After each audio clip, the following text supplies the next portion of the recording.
Welcome, everybody, to the Seattle Sports Union. My name is Abraham DeWeese, back again with the Brian, the Soulman, Solack, and somewhere out there in the ether is that damn dirty duck, Matt Paige. But enough about those guys. Let's talk about an amazing person, a legend, I would say, here in Seattle. Yes. Oh, don't laugh. Oh, don't true. laugh, Jen Mueller. You are a legend to us, and you're on ROOT Sports. You're the reporter, and you are the voice for the Mariners for many of us, and as well, a sideline reporter for the Seahawks. And we appreciate you being on the show today. And do not laugh. We are serious, because you laugh, you make us laugh. And then all of a sudden, we get our questions. And then it just devolves from there. And then we're on a downhill slide before we even get started. Yeah, exactly. Like I said at the top there, you're known as being the voice for all things Mariners and Seahawks, especially on ROOT Sports. Let's go back a little bit. Let's go back to Texas, where it all started at SMU. Mm-hmm. What took you to Dallas? Was it the best dressed band in the land or flag football?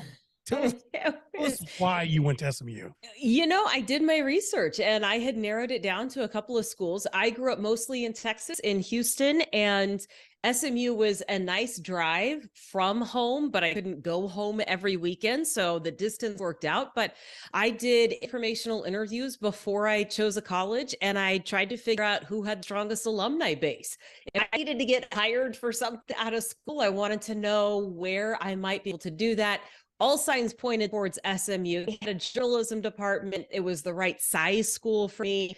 I tell people all the time, if I would have known about Washington State when I was choosing schools, there's a very good chance I would have ended up in Pullman. But I went to SMU for a broadcast degree and for the connections that I'd hoped to make. Well, I think you made the right choice. Come on. And Wazoo, I mean, I knew there's another reason why I appreciate you, Jen. So thank you. Yeah, now we know why she's on the show. You know, all the connections count. There you go. Before I go to my question, you mentioned about flag football. Mm-hmm. I mean, what was that like? I mean, from what I read, you were an amazing official, and now with your jobs as a sideline reporter, I mean, do you ever like mumble under your breath? You see these bad calls on the field? I mean, I'm really curious. So it was actually an accidental occurrence that I became a flag football official in college. So this was a long time ago. I don't know if they still do it this way or not, but they would send intramural supervisors and people that worked in the intramural department dorm to dorm. And they do like these little informational meetings in the hall, whatever common space of the dorm. And of course, they always see officials. I was signing up to be an official. Basketball had really been my sport throughout high school. I was a 4-year starter. And I thought, you know what, that's going to be perfect for me. I've already got this down. You know, this is going to be great. A week later, they called and they said, football season's just around the corner. We need you to show up for football training. I said, there's no way I'm doing this. Like, I don't know anything about officiating a sport. And they said, look, come give it a try. We are going to train you. We'll give you we'll give you the uniform to wear. You can work whatever hours you want. So I'm not going to lie, the first couple of weeks were tough. I was very intimidated. There were a couple of women, but not many. And I think I just stuck with it for sheer like determination. And I just don't quit things very easily. And by the second game, I was hooked, and it was so much fun. And I worked football games all throughout college. I am an All-American flag football official. Yes, it is a thing. I traveled all over the South working football tournaments, and it was a blast. And then that's how I got into high school football. So I officiated for 10 years. I am always grateful for the time I spent in flag football in Texas, because they take every single level of football especially seriously. So all of that prepared me to be on the field. And yes, I do look at it sometimes and wonder more about how the rule book is written, because I know how hard it is to be out there, and I know how fast the game is going. And when I'm on the sidelines for the Seahawks, those guys are such amazing athletes, but I can't ever really take that hat off. But it does give me a lot of empathy for the people who have to do the job. Great. So you went for broadcast journalism, and Well, right out of it seems to me as I look through your profile, you went to Texas Cable News and then you came to Root Sports. What took you down this? What took you down the sports line? Or were you already was it already in your mind in college? I'm going to be a sports reporter. Yeah, that was my first choice. Now, back then, they weren't really encouraging women to take that option. It was kind of one of those, yeah, if you want to try it, go for it. You know, if you're lucky, maybe you'll make it a year, maybe there'll be something cool for you, but can't promise that it's going to be a career. So I have a double major, double minor. I was going to be a broadcaster, and sports was the easiest thing for me growing up a sports fan and somebody who watched sports my entire career or entire life. But if I wasn't going to do that, I was going to do news, and then I was going to be a teacher and all sorts of things. So sports was on my radar. I had worked every internship I could find in sports, and Texas Cable News was the smallest station in a big market, and they needed somebody in February that year. So I had a full-time job before I graduated from college. I thought that was probably a pretty safe choice. So that's how I ended up there. Nice. Very cool. Who was your inspiration growing up? I mean, was it Linda Cohn? I mean, she's one of my favorite announcers of all time. But yeah, I love Linda. I've had a chance to meet her a couple of times. It was actually a gal by the name of Lisa Molosky. She did local sports in Houston, and she had done the Rockets broadcast for a long time. And I sent her a letter. I mean, this is how many years ago this was. Actual letter, pen and paper. I said, man, you've got such a cool job. I watch you every night. I just think it's so neat that you get to talk to the players. And I kind of expressed interest in sports broadcasting, and she wrote me back. And she said, I do have a really fun job, but you have to remember that athletes are people too. And that's a really important thing to keep in mind. And I thought that was a funny thing to say at the time because I didn't have any experience with it. But hearing back from her was certainly encouraging. I thought she just did such a phenomenal job in Houston. And I have since reached out to her. She now owns a production company in Houston. And I have since reached out to her and said, this is what happened after you returned my letter. That's awesome. Hey, Jen, yeah, it didn't come easy for you, it sounded like, because when you came here, they actually put you on Big Sky Sports, didn't they? Well, that was kind of part of it. Actually, I love doing Big Sky Sports. When I first got to Seattle, I was behind the scenes. I spent 6.5 years as a producer. I spent 11 months as a news producer because I needed to stay in the industry, and that's the job that was available. I was a part-time sports producer for a year, waiting for a full-time position to come open. And the entire time I was doing that, I told people, look, my real goal and objective is to be on TV, however that looks. And at the time, life circumstances didn't exactly allow me to just like uproot and move to wherever I wanted to go to try this. So I think the challenging part for me was staying disciplined enough that when everybody went home at night, I used the resources at the TV station. So I used the interviews, I used the B-roll, I used the voiceover booth, I used the edit days, and I would sit there and I would work by myself for hours. I would put together my own things. I would have my boss and my mentor critique them the next day, and I would get back to work and I would do it again. And I built a resume without actually being a reporter. And I convinced them to give me a shot. I convinced them to give me 60 seconds a week on the Northwest Sports Tonight show that aired every night. I convinced them to let me fill in anger on a New Year's Eve when nobody was around because everybody was on vacation, nobody wanted to work. And I said, you know what? Nobody's going to be watching that. So if I'm a huge flop, just let me do it anyway. And so there were a lot of days and hours and weeks spent wondering if any of it was going to pay off. I was hired at Root Sports to be a producer, and I once again talked my way into having on-air opportunities. So to get to do anything on the air is such a pleasure and a joy. And I started kind of where everybody else did. Once I had that opportunity, I did high school sports and I did a couple of fill-in things. And we had Big Sky football for a while, but I also did Pac-12 before that. And I did WNBA and I did NBA. I've kind of run the gamut on all the different sports I've been able to cover. A bit of a hustle, it sounds like. You have to go out there and get it. You can't just let it come to you, it sounds like. It is definitely one of the things that I tell folks who ask me about getting into the industry. Number one, you're not going to find your perfect job because it might not exist yet. If you asked me what my perfect job was coming out of school, I would have said, just let me be a local sports broadcaster. I don't care where, like, I didn't have any parameters. I don't care what city I'm in. I don't care what sports I'm covering. Just let me do some sort of local sports. If you would have told me that the job that I currently have was a possibility, I would have laughed in your face and walked away. So your perfect job might not have been created yet or might not be available yet. But number two, you really do have to prepare for the hustle and grind. I think stamina is one of those things we don't talk enough about in the industry, because there are certain seasons, just like there's a season for every sport. There's a season in my year and in my career where it is a hustle and it is a grind, and you need stamina, because it's not just, can you do the work?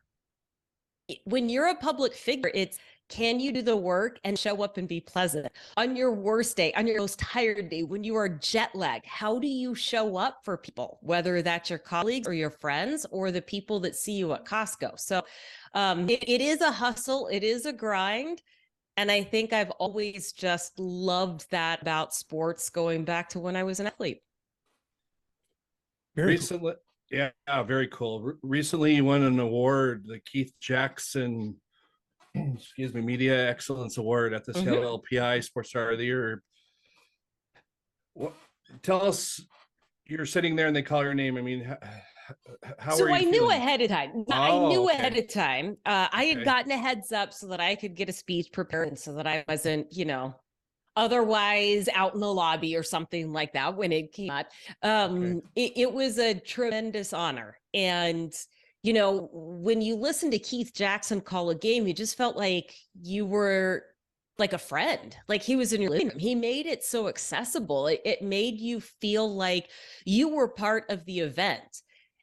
And to be honored with an award that has his name on it, the only thing I ever want to do to the audience and to the fans is bring them into the conversation. I want you to feel what it feels like to be standing on the field. I want you to understand the emotion that's being felt by the athlete or the coach at that moment. So it was a huge honor. KJ Wright was one of the people who presented me with the award.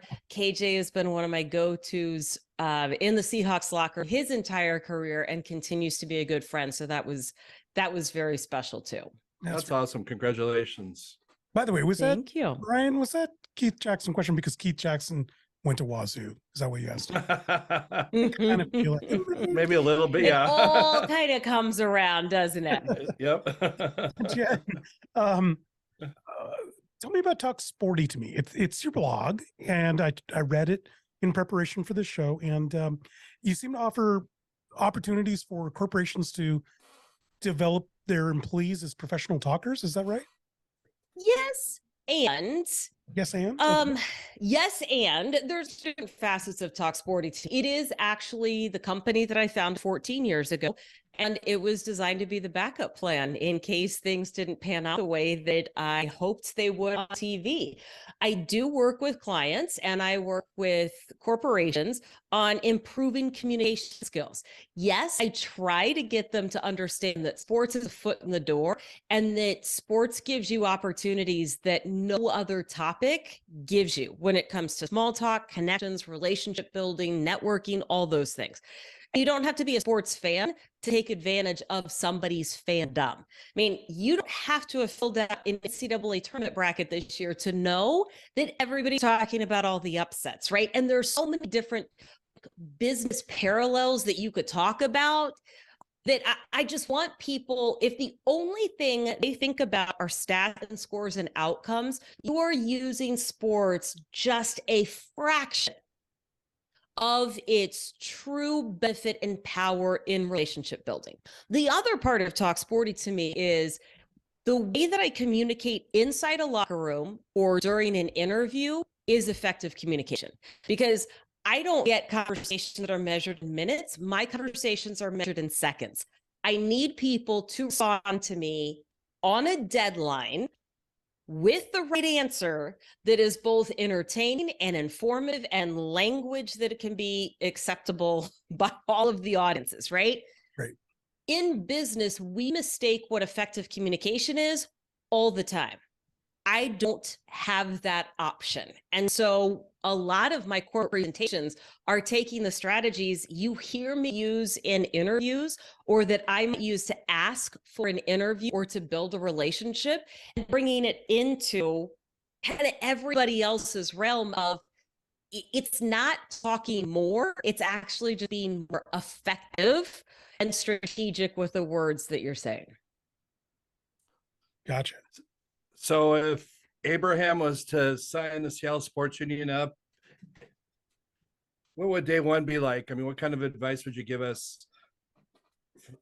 Yeah. Yeah. I mean, tell us what day one would be like. Well, I mean, day one would look different for everybody, but effective communication wise, or why sports works. Communication wise. Yeah. So there's 3 things that people miss in every single email and conversation. I call it ETA. I know that ETA normally stand for estimated time of arrival, but for me, it stands for expectation, timeline, and action. When you become a sports broadcaster, or when you get turned loose into the field and they say, here you go get an interview, nobody tells you how to ask for an interview, which sounds really straightforward. But here's what happens without ETA. Without ETA, I would walk up to a player and I would ask if they had time to do an interview. They would, being polite, say yes. I would think, cool, I'm on my way to getting an interview.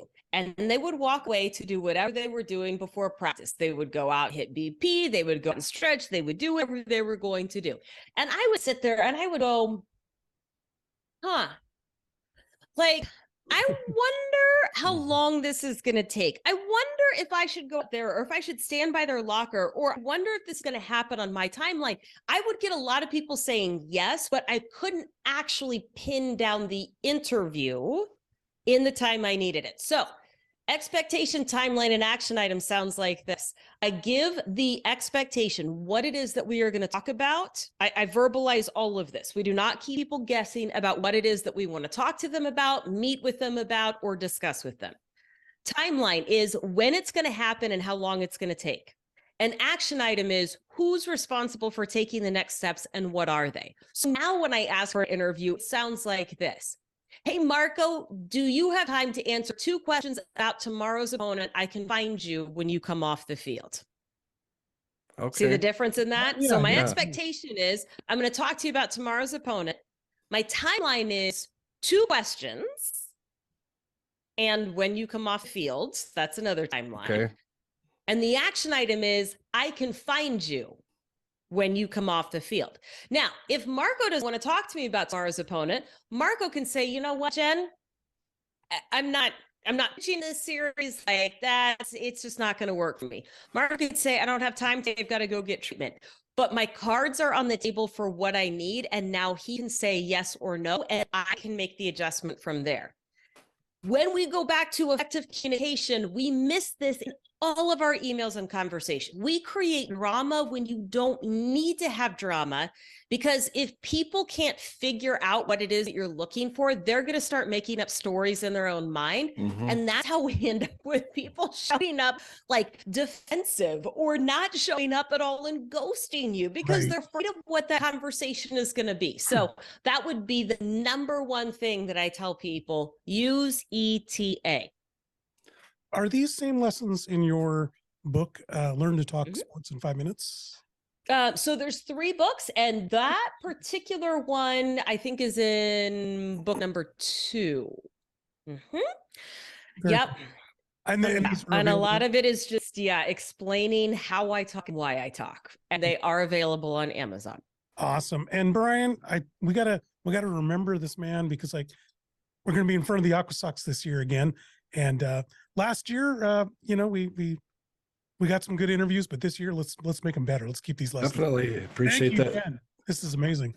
Sorry to interrupt. I want to ask one more question about ETA. You're just talking about my day job. I'm a supervisor at a towing company, and we use the term ETA all the time because my guys got to get to their next call. I mean, Would you do a different approach if Nope.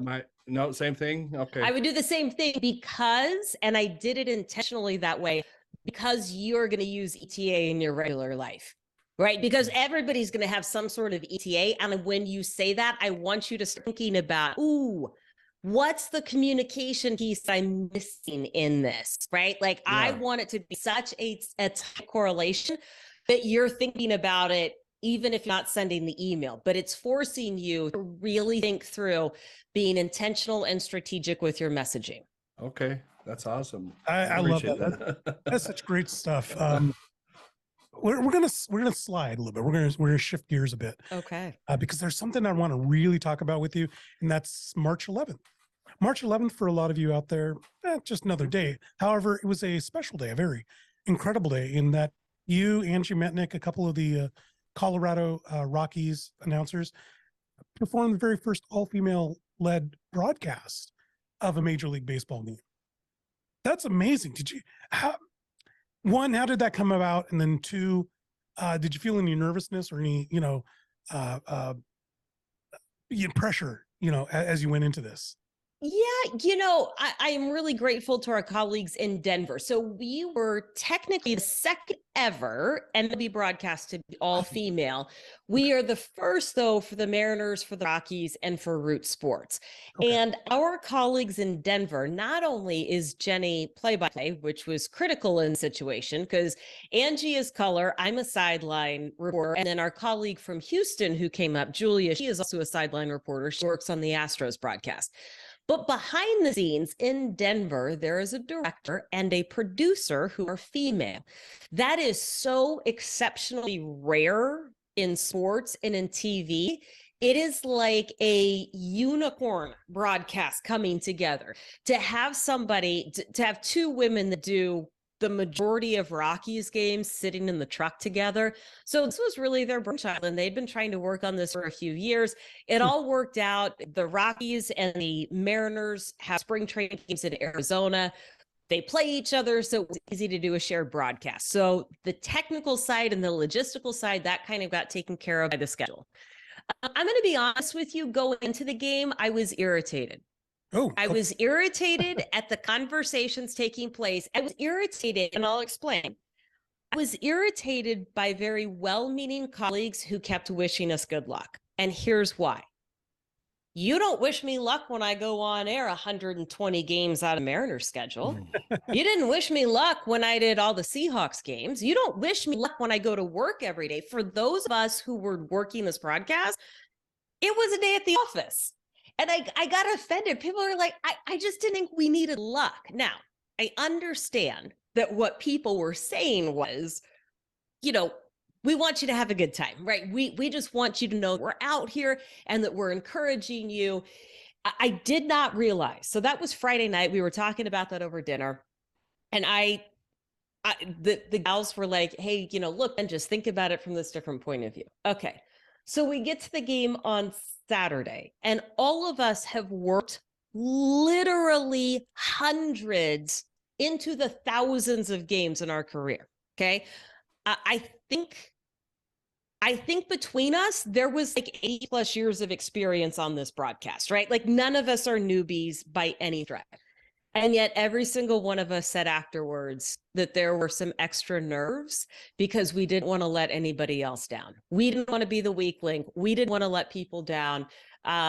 We wanted to make sure that it was the best broadcast possible. There was far more emotion than I anticipated being able to work with the gals. And it was a really cool thing.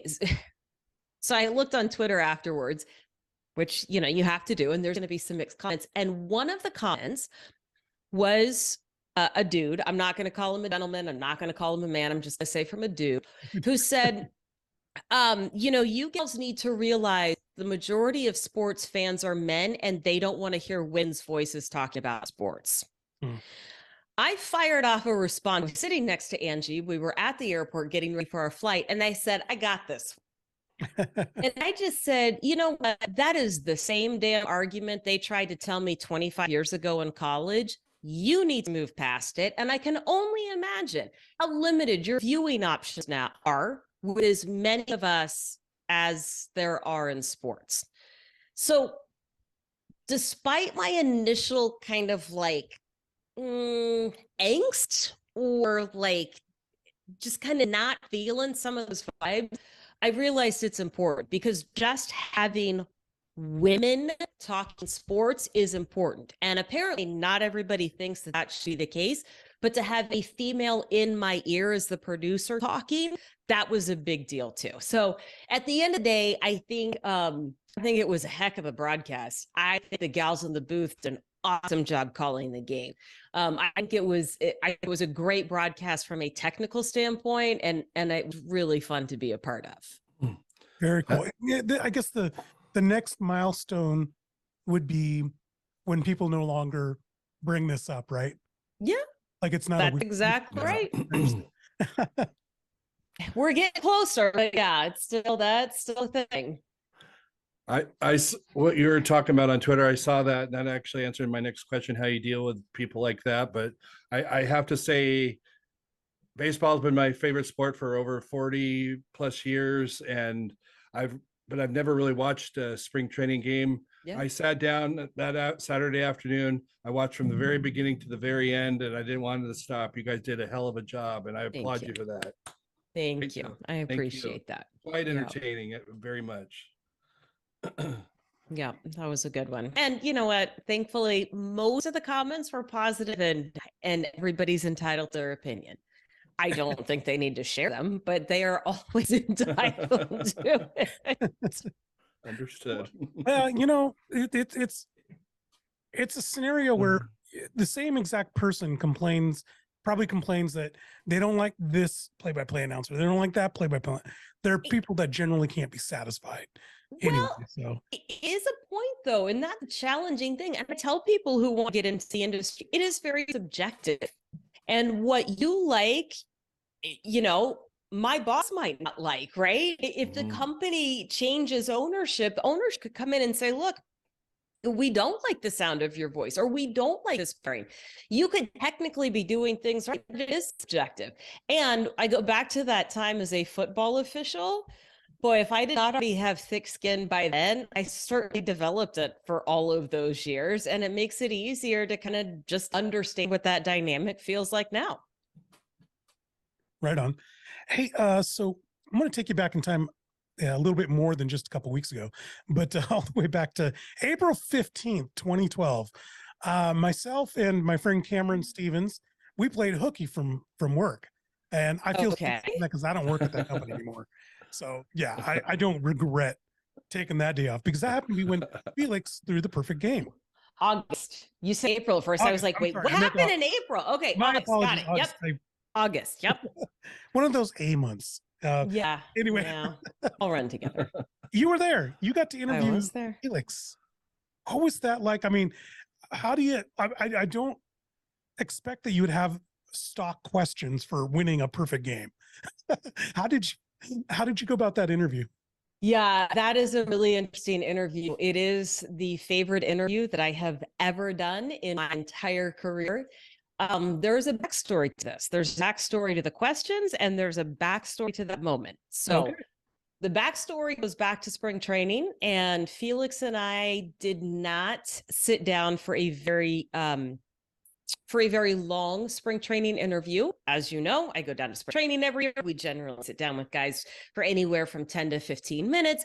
Things did not go according to schedule. And I walked out of the interview on Felix. And then that interview ended up very shortly. And the long and the short of it was, there was some miscommunication there.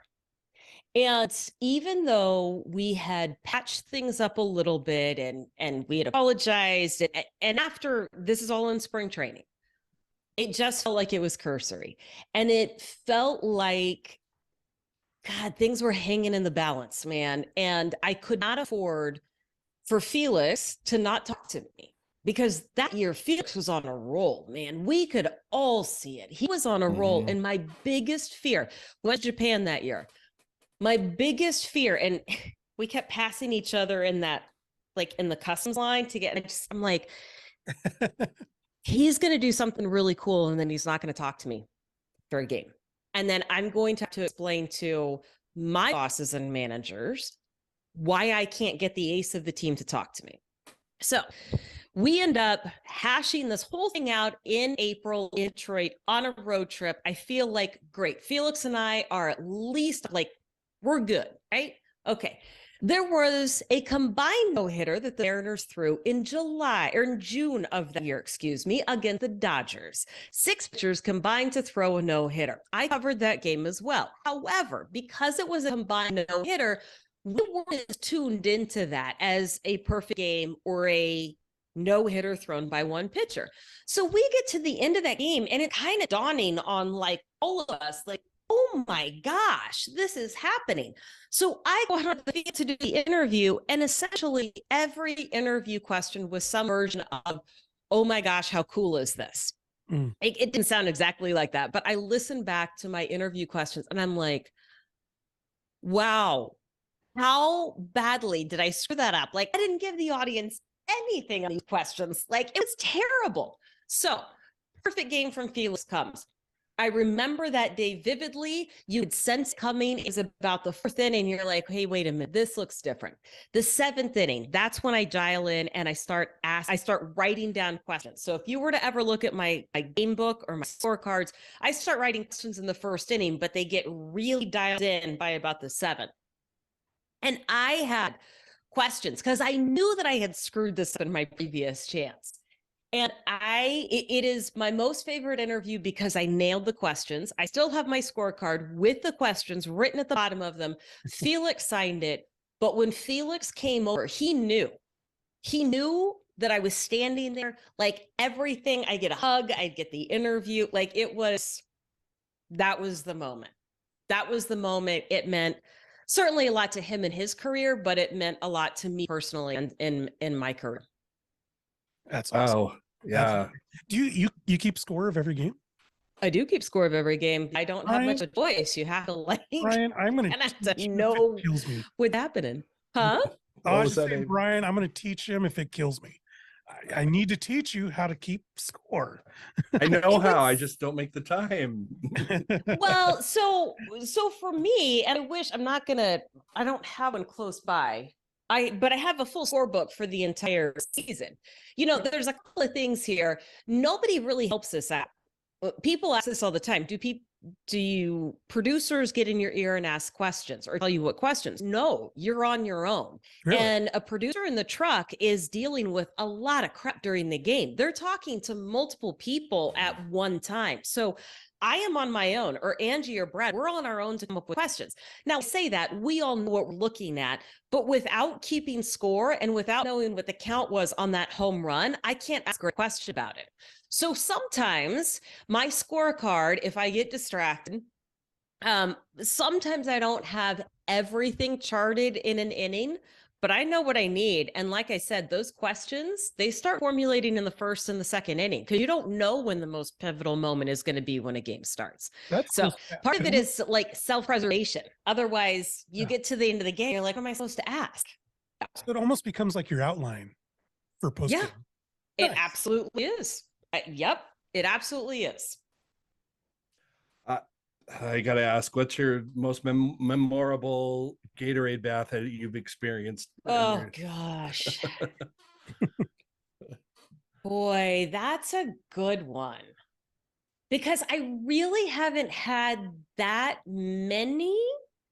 I have kind of an understanding agreement with the guys. And the understanding and agreement is this: as long as I hang in there until the very last possible second and don't tip off my interviewee that it's coming, I will pretty much like be unscathed in the whole thing. So I do work hard at being quick and getting out of the way, but also they keep me out of it. I would say I have a photo. I think I have a photo of it somewhere. There have been a couple of guys who would not let me get away. One of them was Guillermo Heredia. Okay. And Guillermo Heredia was from Cuba and he didn't speak a whole lot of English, but he knew it was coming. And we did the interview and one of the coaches, I think, helped interpret. And we're trying to when there's 3 people in there, we were trying to coordinate, but he knew, and he actually asked for the Gatorade bath. And we did, he put his arm around me and I couldn't go anywhere. And he was like, no, I know where you stand. You stand right here and you're not going anywhere. So that was one. And then there was one, I have a picture of Robinson Cano back here, and he had gotten the Gatorade bath. And instead of, I jumped out of the way, and then he went in and gave me a full hug. So that then by, transference, I then was, soaking wet during the rest of the interview. Yeah. Good. Hey, Jen, so last playoffs, I sat there for 18 innings in the stands waiting for a clutch hit from the Seattle Mariners.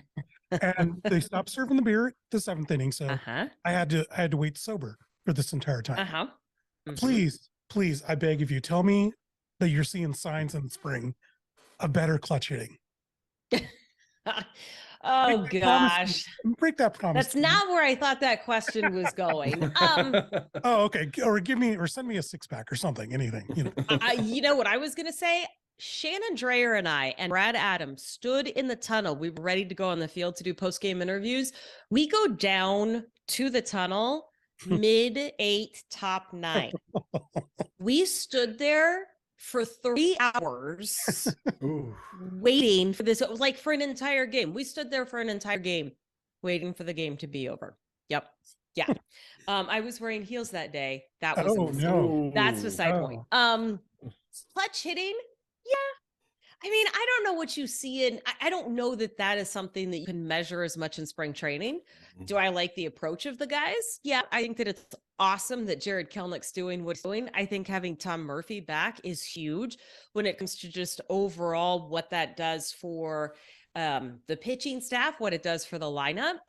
I don't know what to make of the offense until they get to Seattle, because Arizona plays so differently in Seattle, especially in March, April, and May. Yeah. And you're playing against pitchers who are trying things out, and it's not the real world for sure. No, it's a fun world to be in, and I love it anytime it transferred over, but let's kind of see how those first few weeks go. We all know Angie Mentic is the president of the Thai France Club. Yes. What club are you the president of? Oh gosh. I will not ever say a favorite player. Here's what I'm going to say. I will never choose a favorite player because, that gets around and then people get offended and then, I don't want to play the favorites game. What I will say is this: it has been so fun to watch Cal Raleigh show his personality. So I went down and covered that team in Modesto. I went down, I saw Logan and Cal was there, and I'm trying to think of who else. It was a loaded team in Modesto. And the very first time I talked to Cal, you can tell that he's an introvert. You can tell that he's a man of few words if he doesn't have to talk. And I could just tell that he really didn't want, not in an unprofessional or an unfriendly way. I could just tell that doing an interview was not his favorite thing. I continued to talk to him throughout his career, and eventually I have worn him down to the point where he will initiate the conversation with me. So I feel like that is my huge win in the clubhouse, and it is fun to watch those guys gain more confidence and to come into their own personalities and just kind of their own playing personas, and it is fun. I'm so glad that Cal's getting the recognition that he deserves. Absolutely. Very nice. Let's move on to Seahawks, because you are the sideline reporter for the Seahawks. And one of your most memorable moments was the Fail Mary, the Golden Tate touchdown / interception, similar to the Felix situation. How does that interview go? Did you try to skirt around the controversy, or did you just? You know what? Here's the thing. I didn't know that it was controversial. Oh, okay. If you're on the field and you're listening to the Seahawks radio broadcast, I don't have any replays. You knew that it was close. And FYI, there was a controversy because it was bad communication between officials, right? Mm-hmm. I actually screwed that call up when I was officiating football. I knew that possession went to the Golden based on what I had seen, right? I Okay. knew that I'd screwed that up as an official before, and I'd given possession to the defender. Okay. So based on what I saw in the corner of the end zone, because it was my corner of the end zone, I thought, and I knew that Golden had that ball without any problem. We knew that there was replays, but if you listen to Steve Abel, and at the time it was Warren Moon, you couldn't understand from like where I was on the field, there was a huge controversy. You just knew that there was a question at the end of the game. And of course it was replacement official. So you're kind of got that. I have a picture back here where I lock arms with Golden and I'm walking off. And again, if you listen to the national broadcast, you have a very different point of view. What you ask about though, is it's just what happened. How did you make the catch? How did you create any separation? How did you haul that ball? I mean, that's what it is. And then you let the player tell you kind of their version of the story. The way that I approach every interview is I want to give you a stage to tell your story. Now, not everybody's going to agree with your story. Fans aren't going to appreciate some elements of that. I might think that you're skirting elements of that story, depending on who you are in the situation that is. But that's actually not my job. My job is to give you a platform and a stage to tell your side of the story, whatever that side of the story is. And then I can move on and we can talk about the game from all sorts of different angles after that. Very cool. Very cool. We got to interview local legend Steve Abel, who obviously you work with every Sunday during the Seahawks season. And whether you agree or disagree, Jen, we truly believe that you're going to be a local legend here because you're on your way to that because of the awesome job that you're doing. But my question is, what's it like when you hear Steve Abel say to you, let's go down to the field with Jen Mueller? I mean, that's got to give you a chill. Yeah, it's funny. It is funny when you say it like that, because again, part of it is it's just my job. Yeah. And, I've actually, before he does that, I know that it's going to happen because my producer's gotten into my, so I've already rehearsed what I was going to say. I've got notes that I'm either going off of, or I'm watching somebody come out of the blue tent for an injury. I think in the cases where I think honestly, you know what it is? It's more of don't screw this up and get back to Steve as fast as you can, because everything moves so fast in a football game. It's make sure that you give the audience the information they need when they can't see what's happening, but make sure you get it back to Steve in time so that he can set up the action to make sure that fans know what's happening. Maybe I will look at the butterflies more as like an excitement thing instead of the, oh shoot, clock is ticking. Let's go, chop, chop. Make sure that you get this in, Jen. Steve, by the way, would never say that. Steve is the best. I love my broadcast team, but yeah, that's really what's going through my mind. Don't trip over my words. Get it back to Steve. How much time do you have? Like 15 to 30 seconds or 15 to 20. Oh, okay. Average, it's 15 to 20 seconds. So as I tell people, you guys already know this, but as I tell people as a point in comparison, that is 3 to 4 sentences, and it is short sentences. Okay. So that is why if you were to ever look at my notes, and I have some right here, if you were to ever look at my notes for a game, you would see that I have them all written in 3 to 4 sentences. These were laminated because our last Seahawks game of the year was raining, but they're all written in 3 to 4 sentence paragraphs so that if needed, I can say exactly what's on here, but more importantly, it tells me how much time I have to tell the story. Wow. Well, let's talk about raining, okay? And let's talk about how Brian and I went to a Wazoo game, and while I was taking a photo of the field, Brian's up there in the press box, staying nice, safe, and dry with prime rib, I believe it was. Yeah, it was. Getting soaked, my camera's getting soaked, and I'm miserable. Jen, there's got to be certain days on that sideline where you're like, it's either too cold or too rainy. Do you ever just look up there at Steve and go, Steve? Yes, there's been a couple of times, because that's honestly the moment where Steve and Dave Wyman will talk about how warm they are in the booth. And I'm like, guys, I don't want to hear it. I know what you're doing and I don't want to hear it. In general, as a sideline reporter, like I want to be where the action is. So I would still much rather be on field. It's easier when I'm on radio. it's so much easier because it's like, okay, you know that you're going to be soaking wet. You know it's going to be cold. I've got my tricks. Like, it's okay. Once you're in it, you're in it. It's a lot harder if you're on TV and there's inclement weather. And now I'm trying to stay put together. I've got to do something with my hair and my makeup. The game that I will never forget was the Seahawks playoff game in Minnesota before the new stadium was built. I've never been that cold in my entire life. And once you're on the field, once I'm on the field, I don't leave the field until the game is over. I'm on the field 2 hours before the game. I don't go inside at halftime, and I'm on the field until I finish. So that ends up to be about 5.5 to 6 hours that I'm on the field. And that game in Minnesota was, I think it's either the third or the fifth coldest playoff game in NFL history. Wow. Right. Was that the one that they missed the field goal and we won the game? Yes, that Blair Walsh missed the field goal. Yes. Right. And then, yes, I don't know how anybody was able to do anything that day. It was, oh my gosh. Yeah, that was crazy. Staying on the Seahawks here for a minute. The recent crop of free agents that we've had seems to backfill all the positions that we've lost players. Just your educated opinion on this. Shuffling the decks on the chairs of the Titanic, or are these actual improvements?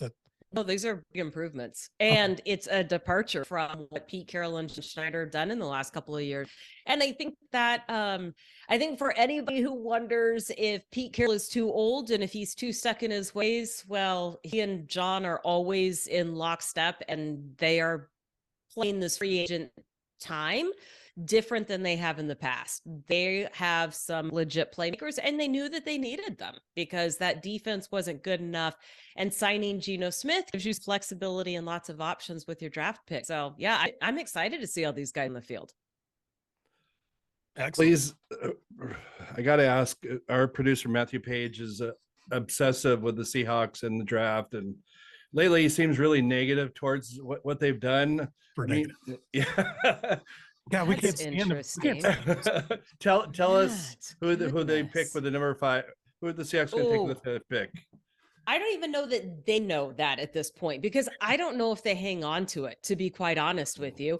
I think it's super interesting if you've been listening to what's coming out of Carolina. So Carolina traded up to get the 1st pick overall, which would tend to indicate that they have a specific quarterback in mind. Scott Fitterer, who was with the Seahawks for a number of years, says, we're keeping our options open. And I don't know that they're going to hang on to that. Like, I don't know. There's so much valuable draft capital, but you're still looking at defense, and you still need linebackers, and you still need some big bodies up front on that one. So I does not surprise me at all that they would take a quarterback, but I couldn't tell you, because I think I would be more surprised if they pick with number 5 than if they did. Makes sense. Yeah. Fair enough. One fun last question I'd like to ask. What's your favorite sports movie of all time, and why? Favorite sports movie of all time? That's a good one. And I hate to even say that it's Major League, but it's probably Major League or Caddyshack. And I know that's so ridiculous, but the lines are just too good. The lines are just too good. And yes, I just aged and dated myself. Yes, I understand that. I know that there's better storylines. I know that but I could watch Major League like all the time. Right. The heart wants what the heart wants. So it's nostalgia. It's, young Jen dreaming of working in the big leagues. It's just, there's a lot of things there. Well, we're running up at the end of our show here, but I want to make sure, Jen, that you can put out there to the world where people can find you, via your social or, via any books that you've recently authored. So I'll give you this chance to plug those. Yeah, you can find me on the website, talksportytome.com. That's a pretty safe place to find me on the socials as well. Yeah. Excellent. And of course, Root Sports and on Seahawks broadcasts as well. Yep. And we're running up at the end of our show here. We always like to do a shout out, a person or place or something. I'm going to go ahead and start with you, Brian. Would you care to give a shout out? I'm going to give a shout out to my oldest, Jay, who turned 24 years old last week. He's attending Rutgers University currently, and just wanted to say, keep up the great work, son. We love you, and talk to you soon. That's a great university too. Not like that other one that your old man went to, but Big Ten school. I'd like to give a shout out to my dad. He and I were texting all night last night, watching the United States beat Cuba, and that's something, at his age, it brought back memories of the very first World Baseball Classic that he and I went to in person, and then just the whole the sport being placed on a bigger stage thing, especially as some interest in baseball seems to skew upwards in age. It's good that younger people are starting to catch on to it too. Jen, over to you. I'm actually going to shout out. I am very proud to say that I just finished the first season of my cooking show called I Cook, You Measure. I just taped the final episode, and I've had athletes cook with me, and it's been really fun. It was a pilot project to make sure that it would work. It does. So we're going to keep it going. So we just wrapped shooting that season, and you'll see more episodes soon. Well, wait a minute. You can't just drop this bomb on us. What is this? Where can we find it? I Cook, You Measure. You can find it on my YouTube channel. If you go to the website, it'll redirect. There's a link that it'll redirect, but you can catch the episodes with A. Lucas, Tariq Woolen, Nico Thorpe, a former chef for the Mariners, Chef Jeremy, joined me for an episode. I made cinnamon rolls by myself. Wow. And you're going to get a bonus bites episode coming up soon. Well, all of a sudden, we got some new watching to do. And speaking of watching, all of you out there, check us out at Seattle Sports Union on YouTube, as well on Captivate, Spotify, iTunes, and elsewhere. Now we're on channel 68 out of where Brian? Out of Ocean Shores. Ocean Shores, that's right. Yes. You'll be able to see our faces and Jen's as well on Saturdays. All right. Well, thank you everybody for joining us this week. Check us out on our social media. That's at Seattle Sports U as well. Like us on Facebook, and we'll see you guys next time.